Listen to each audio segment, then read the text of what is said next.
Water game, water game, water game. Welcome to the final bits episode of the 2024 FRC season crescendo. It is crescendover, unfortunately, because I really liked this game. This was a pretty fun one that we had. Kudos to 1678 for making an absolute banger of a challenge. And hey, really quick, before we get into everything, you've been watching my videos for like 2 whole months now, and you've seen this background quite a number of times. Have you ever wondered, have you ever just thought to yourself, dang, I want that background wrapped around my body? Well, you're in luck, because not only is it a background, and peep the hoodie real quick,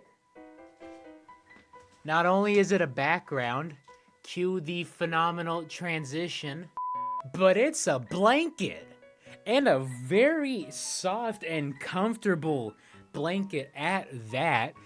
This blanket and this hoodie and other merchandise is over on my Redbubble.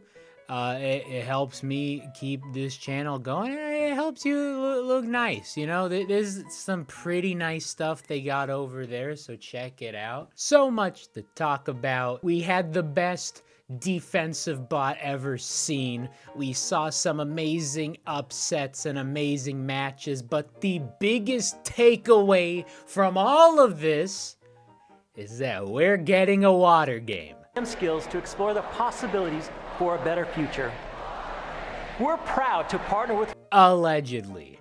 I don't think it's going to have actual water in it, and that's a topic for a video I was gonna make months ago, but it never happened, so I think I'm gonna make it during the off season. But it's still got Blair to say the thing.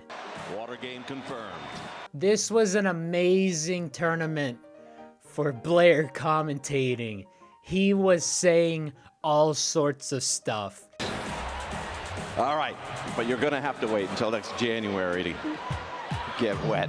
Speaking of cool people saying the thing, Mark Rober was there around. Can't seem to find too many pictures, but he did do the intro on one of the Dally fields because I guess the high school that Mewbotics is from, it's still not that kind of Mew people. Mark Rober went to that high school, so he did the team introductions before that match started. It's really cool to see. I wish Mark Rober was at the Worlds I attended. We did have the late, great Grant Imahara at a couple of them, as well as will.i.am cursing in front of children. This is motherfucking dope.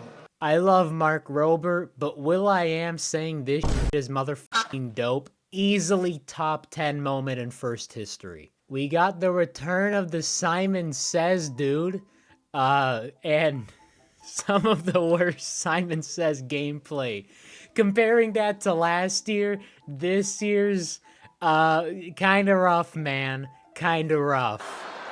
You are terrible! Kudos to the winners of the Simon Says because they were tearing it up. That was amazing. Whoa, was that a backflip?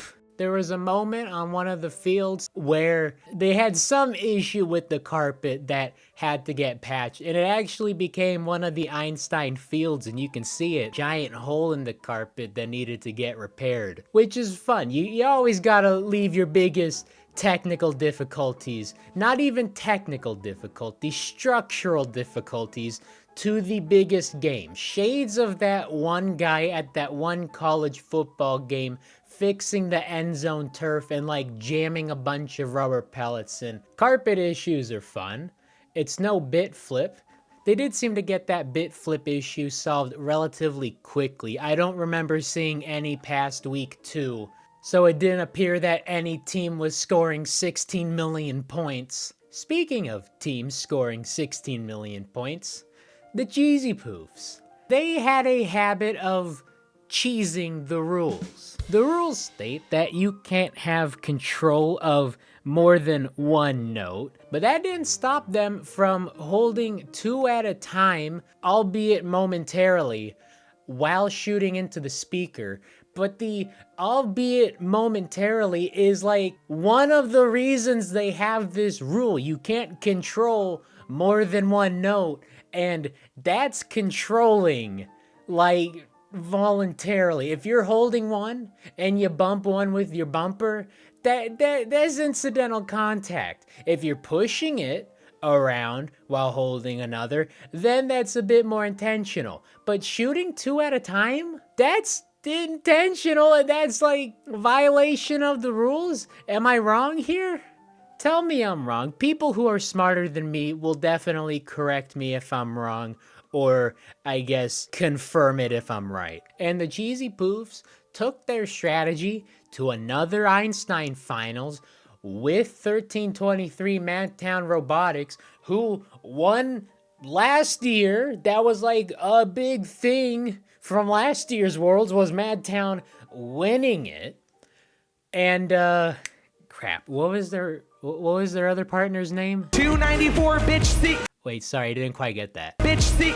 Sorry, one more time. Beach City Robotics. Right, Beach Cities Robotics, yes. Of course, then they fell to the greatest defense anyone has ever seen. Steel Curtain, who? Legion of Boom, who? All you need's a Robo Lancers. I was very impressed in my predictions because if you are a longtime viewer of me and this channel, you know that I'm not always correct about a whole lot of stuff. But the matchups for some of these divisions, I got pretty much right on the head. I did predict that the Cheesy Poofs are going to take Madtown, as did a lot of people. But I also got correct that the Newton Finals was going to be a repeat of the 2018 Einstein Finals, with the Cheesy Poofs going up against Jack in the Bot. And I also got some other teams right, although I didn't predict those matchups just because there's so many top teams. Strike Force chose Wild Stang. The Hawaiian Kids chose Walton Robotics. So it is a really good field. I did think the Robonauts and North Gwinnett were going to end up on an alliance together, and lo and behold, that was the 2 seed in the daily division. In fact, there were a good number of teams that I mentioned in those predictions that ended up in the playoffs for their fields. The only thing I didn't get correct was the champion.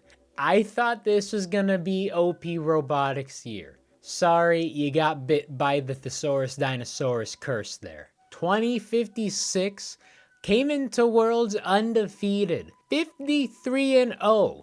Again, there was only one 53-0 team, and that was the Cheesy Poofs back in 2018. In fact, there are only 2 times to my knowledge where a team entered Worlds undefeated. The first being in 2018, the Cheesy Poofs, only undefeated team, and 1619 Upper Creek, who won the 2022 championship with the Poofs. They entered Worlds undefeated. They did not leave undefeated, but they still won a champion. OP Robotics, 53-0, defeated. That's rough, buddy. Now, for my big 3, my final big 3 of the 2024 season.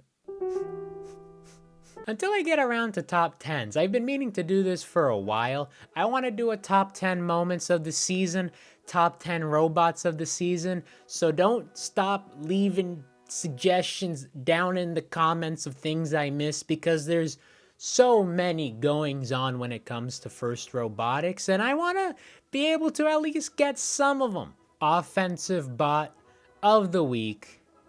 This is a tough one. So many high-powered offenses on display at the World Championship, but I gotta give it to 1678, the Citrus Circuits. They were unstoppable until they were stopped, but that's beside the point. On the Archimedes field, they were putting up something like 56 points a game, and basically being the sole scorer on their alliance in the playoffs, as many alliances set up the system of 2 assist bots, 1 shooty bot, They were the shooty bot, and they shot just about more than anyone this weekend. Defensive bot of the week, on the other hand, was not a tough choice. I can't even joke about giving it to another team. It's the Robo Lancers, team 3-2-1. We're playing the meanest defense of meanest defense. They were just a wall. Sorry, Shaqbot, but the Robo Lancers were something else. They were going toe-to-toe with some of the biggest and fastest bots and winning.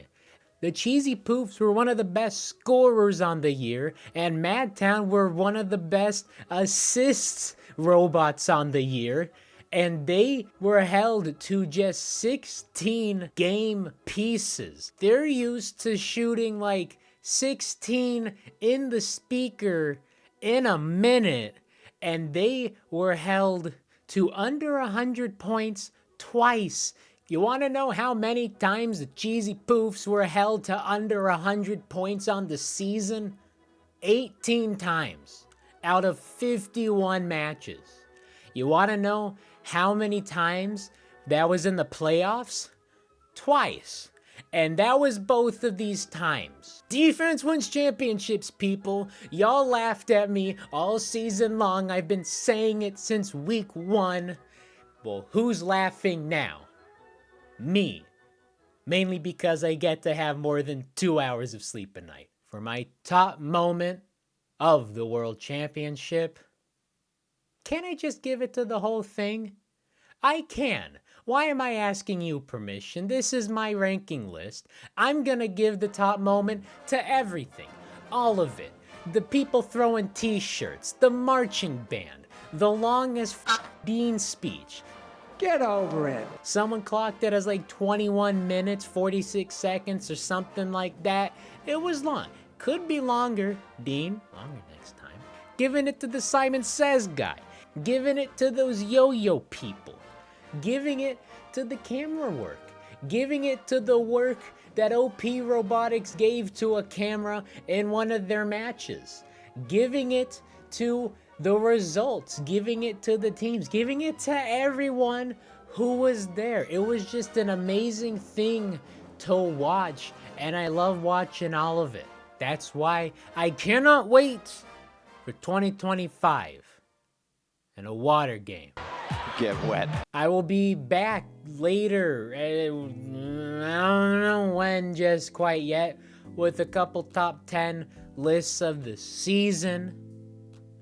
But as far as my recaps are concerned, for the last time in 2024, thank you for watching and participating. And remember, gracious in victory, professional in defeat. Amen. Face me, please. Face me, face me, face me, face me, face me, face me, face me. Seriously, face me. I won't call you out. Face me, face me, face me, face me, and face me, face me. Nice.